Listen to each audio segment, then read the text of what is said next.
Hi, Stories Channel here. And today we're going to take a look at the 2014 mystery thriller, called Gone Girl. The movie starts on a chilly morning of July 5th, where a man stands outside his home staring into space blankly and goes back into the house moments afterwards. When the sun rises, he visits a bar and talks to the bartender, his sister Margot, about his bad day regarding his wife, Amy. In an uninterested way, he remarks that it's their 5th wedding anniversary. The scene then shifts to 2005 where Amy, a beautiful girl, meets that guy in a house party. As she looks around, he comes to her and they start talking. Amy finds profound interest in the handsome man and they eventually end up leaving the party together. The guy, named Nick Dunn, tells Amy that he's a writer for a magazine, and as they leave the place, they end up in an alley where sugar is being unloaded. At that point, Nick pins Amy against the wall, brushes some sugar dust off her lips and kisses her passionately. Their romance goes up a notch when they take it to Nick's house. Returning to the present, Nick discusses the anniversary clues Amy used to give every year and states how stupid they were. As they're discussing the annual gifts, they get a call from Nick's neighbor Walt. He puts down the phone and immediately leaves for his house to find it strangely empty. Upon looking, he finds the table turned over with broken glass. Police are immediately called and a detective named Rhonda Boney comes in with Officer James Gilpin. They start analyzing the crime scene and ask Nick questions about himself and Amy. In the meantime, Rhonda notices several spots with blood and she marks them with a sticky note. Upon coming to their room, she comes to know that his wife Amy is actually the Amazing Amy, the story of a famous girl mentioned in a storybook. Now the movie takes us to 2007 where Amy scribbles the event of the book launch ceremony of The Amazing Amy in her diary. As she walks with Nick, her parents arrive and ask her to give a little time to the reporters. As she sits with them, answering their questions, Nick sits beside her and in an admirable yet unique way, proposes to her for marriage, which she embraces happily. Presently, Nick sits in the police station answering Rhonda's questions. Seemingly, he's unaware of everything regarding Amy. He states that he doesn't even know about her best friends. Rhonda asks if he has called Amy's parents, which he hasn't. Therefore, he gets up to call them but finds his father held in another room. The police officer tells him that his father became disoriented and walked away from home. Nick gets furious that why didn't they inform him. Afterwards, he excuses himself and drives his father back to the old age homes. Meanwhile, the scenario shifts to the 2nd-year anniversary of Nick and Amy. They spend it happily while being madly in love, while presently, Nick stays at his sister's place as the police are investigating his own house. Back at Nick's place, Officer Rhonda gets intervened by a woman named Noelle Hawthorne, claiming to be Amy's best friend. Rhonda gets surprised as Nick earlier stated that Amy got no friends. She settles with Noelle to meet later and heads inside. Officer Gill informs her that everything from credit cards and bills to the bar is in Amy's name. Not one thing is under Nick's name. As they proceed, an officer finds a letter stating Clue 1 in the drawers and Rhonda gets hopeful. The following morning on July 6, Nick wakes up in a devastated state and accompanies Margot to the police station where they meet Amy's parents and leave for a press conference where Nick gives a very brief speech regarding Amy and asks them for help. Meanwhile, her parents state an elaborated and detailed description of Amy's habits and talents and plead to everyone to find her, while also dedicating a special helpline and a website in her name.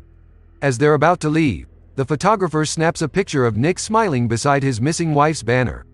Afterwards, they all sit in a room and Amy's parents inform about her previous relationships with unstable people who do anything for her. Later, Rhonda shows Nick the envelope she found and Nick explains that this is what Amy used to do on the anniversary in order to find the presents. In order to investigate, Rhonda visits Nick's office where he shows her Clue 2. In the meantime, Rhonda finds a pair of red panties among the books. She confiscates them as evidence but Nick denies their knowledge, saying it might be Amy's or it might not. Later that night, Nick visits his father's old home and finds clue number 3 there, but unfortunately the security alarm gets raised and he can't shut it off. The police arrive in no time and upon seeing Nick himself, Rhonda dispatches to call the alarm off. She tries to inquire about Nick's purpose of visit but he doesn't answer properly and leaves in his car. The scene then shifts to the past where Amy tells Nick how she's getting laid off. Her father took almost $1 million from her trust fund because his publisher didn't approve his work. Nick gets agitated upon this incident but Amy tries to calm him down. Unfortunately, things start to get worse and their relationship starts to fail. Back to the present, Amy's parents organize a get-together where Nick arrives and greets everyone. Afterwards, as he gets out of the room, a woman comes out and starts to flirt with Nick and snaps a selfie with him. But suddenly, Nick realizes that it can be the cause of a scandal and he requests her to delete it, but the woman walks away angrily. Upon returning, Margot tells him that Amy's mother, Marybeth, is in a bad mood. As Nick goes up to her, she complains that it seems like he's enjoying himself while everyone else is worried for Amy. Upon which he tries to justify that he's just being nice to the people who volunteered to help find Amy. Later, Margot is watching the news where the anchor is denouncing Nick for his grin while his wife is missing. Just as Nick enters the house, she shuts it off and asks him to tell her what's the real deal. In reply, he simply states that he has told her everything that's there. Margot doesn't believe him as he sinks down beside her on the couch. After a small talk, she goes to sleep as he stays in the living room. The movie flings back to the past where we see Amy moving away with Nick to Missouri. She bids goodbye to her parents and drives to Missouri in order to take care of Nick's mother, who was at stage 4 cancer. Unfortunately, she passed away and Amy started to feel like an outcast and an unimportant feature as she spent more time there. Meanwhile, in the present time, Nick receives a text from an unknown number. As he goes outside to look, a young girl bursts into the house and throws herself all over Nick. She starts to kiss him, but Nick warns her about Margot. The girl, named Andy, doesn't care and goes crazy as they take their romance to the couch. Nick tries to push her away, saying it's not a good time, but she doesn't stop and they make love through the night. With a story from the past, we get to know that Nick already lost his interest in Amy and treated her just like an object for pleasure. One night, they get into a fight as Amy reflects her desire to have a baby. Nick ends up hitting his wife and throwing her to the stairs. From that moment, Amy knew she's never going to feel safe again. Presently, the police officers visit an abandoned mall to gain info about Amy's whereabouts. Among the group of junkies, Rhonda shows Amy's picture to a guy who states that she came here looking for a concealable gun. Meanwhile, the next scene shows us a scared Amy who's unsure about her husband's intentions. It's the morning of July 8th, with Amy gone for 3 days. Nick gets up and dresses up Andy. He hurries her to leave the house before Margot wakes up, but just as he's seeing her off, Margot catches him in the act. She rages on about how Nick is a big liar and an unfaithful guy. Nick replies it's been going on for more than a year as his relationship was failing with Amy. At the police office, Rhonda receives the forensics report from Nick's house with pictures of the kitchen floor being poorly mopped. The officer states that the signs indicate use of blunt force. That night, Nick attends a huge gathering in remembrance of Amy and he gives a speech to the audience claiming his love and loyalty for his beautiful and charming wife.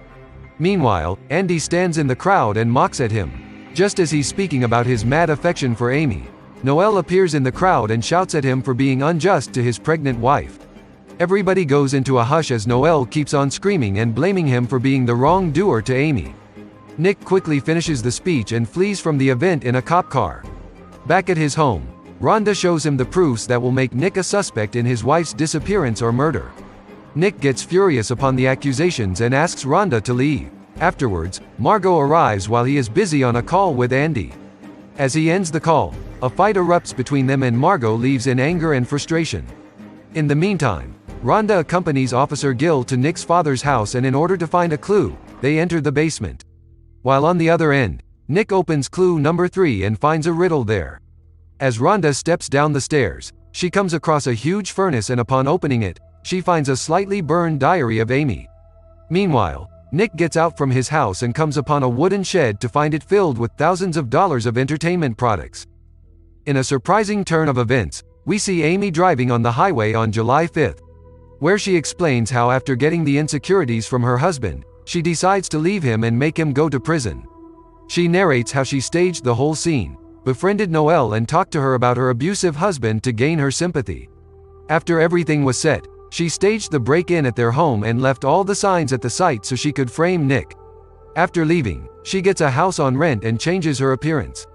Back at the woodshed, Nick shows Margot the stuff bought by Amy's credit cards. They both strain themselves over the facts of how effectively Amy trapped Nick. Meanwhile, in the other city, Amy prepares herself and gets introduced to her neighbor, with whom she later shares the story how Nick cheated on her with a teenage girl, to gain all the sympathy. On July 9th, Nick leaves his city to meet Tanner Bolt, a lawyer who's famous for winning cases for framed husbands. They share all the details and Tanner advises Nick to visit Amy's ex-boyfriend, Tommy O'Hara. Upon visiting him, Nick gets to know how evil Amy actually is and how she framed Tommy for rape and sexual assault, after having consensual sex. On the other side, Amy watches the news with her neighbor as the anchor supports her on TV. Margot also watches the news and calls Nick for an update. He informs her that the meeting with Tanner was successful. Later, as he returns back to Missouri, he visits a rich ex-boyfriend of Amy's, named Daisy Collins. Unfortunately, he doesn't provide necessary information or any info that can be used against Amy. As a result, Nick has to return with nothing in hand. The following morning, Nick and Margot get a visit from Tanner Bolt and they assess the whole situation. Nick explains that the police got to every place and found something which Nick covered up except his father's house. He claims that he doesn't know what was found there. To check it out, they go to the house but find it crossed out by police lines. Afterwards, they sit in a restaurant and Tanner uses his experience and advises Nick to disclose his relationship with Andy and everything else, but as a result Margot might be taken into custody for assistance in crime. Nick simply refuses to oblige and asks to find another way. The scene then takes us to Amy playing golf with her neighbors, but in her excitement, she drops her bag of money. The neighbors inquire about it but she tries to cover it. Back in Missouri, Tanner visits Nick's place and provides him with a crazy idea to admit everything in front of the people and gain their sympathy as a caring, regretful husband. Nick tries to refuse the idea but Tanner insists that it's the best possible solution right now. On the other hand, Amy is cleaning up the house and removing any leftover fingerprints from the scene when her neighbors barge in and tear the whole place down looking for money. After scouring through the whole place, the guy rips her money bag under her clothes and runs away. Amy gets devastated and decides to leave immediately. She travels in her car and calls someone through the PCO. Later that night, she arrives at a casino and there, she meets Daisy Collins and spoon feeds him the false story. After hearing her made-up tragedy, Collins takes her away. Meanwhile, Nick gets prepared to confess in front of Sharon, who hosts a major reality show. As Sharon arrives and start to get prepared, suddenly the news come up where Andy shows up in front of the press and confesses her relationship with Nick. Tanner gets flustered upon the change of events and decides it's better to call it off, but Nick insists that he can handle it. Despite Tanner's doubts, Nick does handle it exceptionally well and Tanner compliments him as they drive back. In the meantime, Daisy takes Amy to his luxurious house and shows her around. He briefs her about all the facilities in the house and notifies her about the whole house being secured by CCTV cameras. Amy spends the day at Daisy's home but he starts to get close to her in an uncomfortable way. Later, everyone gets prepared to listen to Sharon's show where she interviews Nick. Amy also watches the TV attentively. Surprisingly, Nick gets himself on the safe side in the most convincing manner, and earns everyone's respect after admitting his unfaithfulness and then declaring his love for Amy. Just then, police arrive at Margot's house with a search warrant. They discover the stuff from the woodshed and take her into custody. The following day, Tanner assures Nick that nothing will happen to Margot and she'll be out safely. With that, they answer before Rhonda as she puts forward Amy's diary. Nick denies his knowledge about it, having nothing to prove. He gets arrested. Meanwhile, Amy dolls up at Daisy's place and offers him breakfast. As he leaves the house for work, she acts brilliantly in front of the CCTV cameras as if she's been raped and assaulted. At the police station, Nick and Margot get released, and as they make their way back home, their car gets surrounded by news reporters. On the other hand, Amy prepares herself as Daisy returns home. She seduces him and takes him to the bedroom, where she murders him mercilessly. The following morning, Nick wakes up to find Amy in his driveway, with her clothes and body covered in blood. She hugs him and creates a beautiful act as the reports swarm around them. Afterwards, she is taken to the hospital where she tells a false, made-up story to the feds, about Collins stalking her, kidnapping her on July 5th and eventually taking her to his house and assaulting her.